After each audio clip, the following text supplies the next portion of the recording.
Hey gang, Scott here.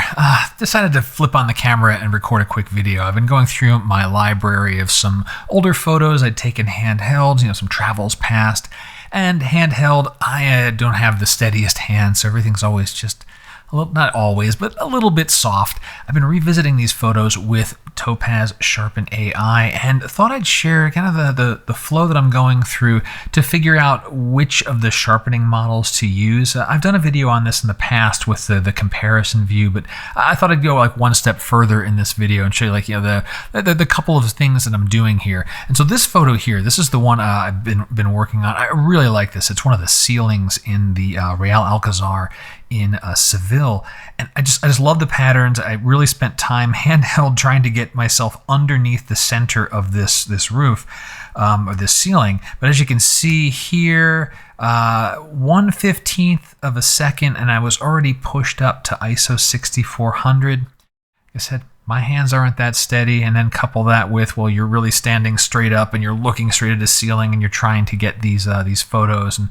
yeah, I did like the rapid burst trying to capture things as sharp as I could. But when I zoom in here, you can see like these little icons here, these little glyphs. Everything's just a little soft. There's a little bit of shake there.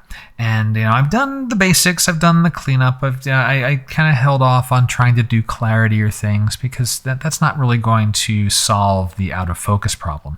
But Topaz Sharpen AI can. So let me get this over into Topaz and then I'll show you how I've been working with it. Photos loaded into Sharpen AI, and I can already see an improvement. And when you first launch Topaz, one of the models will be selected by default. It usually kind of remembers where you left off the last time.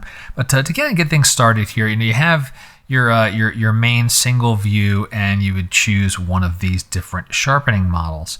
Well, I like to start with the comparison view, and that way what I can do is I have what was chosen first, motion blur normal.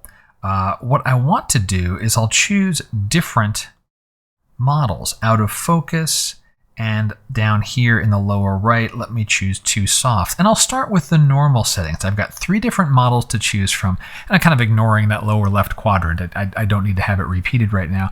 My first pass here is figuring out which one of these models do I really want. Motion blur, out of focus, too soft. And I've played around with these long enough to know that sometimes some work well, sometimes they don't. And it just really depends on the photo. And in particular, I wanted to take a look at these little glyphs, these little icons here. So I wait for all of the various panels to update. We see the green bars are good on all of them. Okay, so what are we looking at here? And I'll focus in on, say, this castle here. So across the 3 different models, what I see is that motion blur normal looks the best of the 3. There may be a little bit where I can see something and you can't because, hey, YouTube, compressed video, internet, all those things. These are all pretty close. Out of focus is still not quite there, but motion blur normal looks pretty good.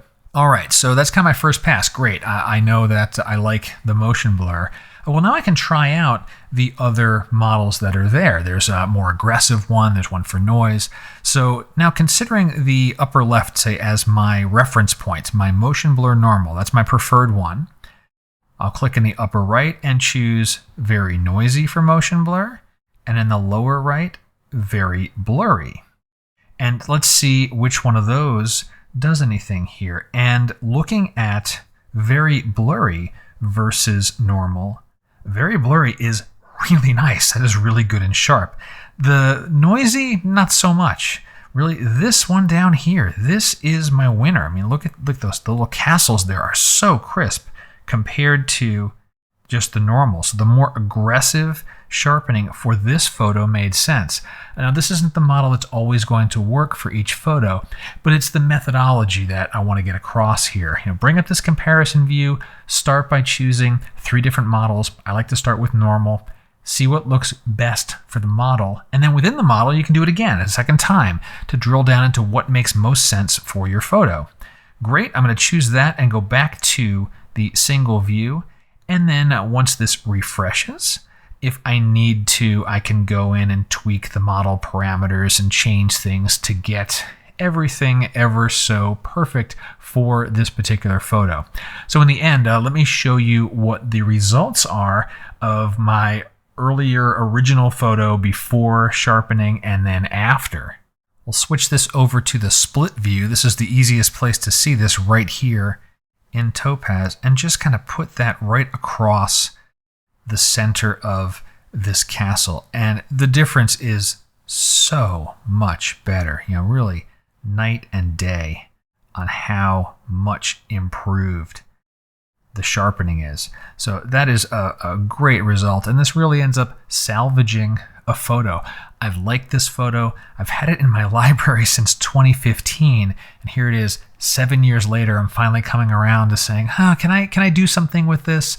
And sure enough, some of the technology has caught up to correct basically a field error that I don't have steady hands, or maybe I should have jacked ISO up. I should have gone to a wider aperture, but I didn't do those things. But I was still able to salvage the photo, not even salvage, enjoy the photo with Topaz Sharpen AI. Hope you enjoyed the video. Hope this gives you a feel for how you can work with Topaz and quickly get down to this is the model I want, and then tweak from there. Any questions, go ahead and drop them below. And until next time, my name's Scott Davenport. Have fun.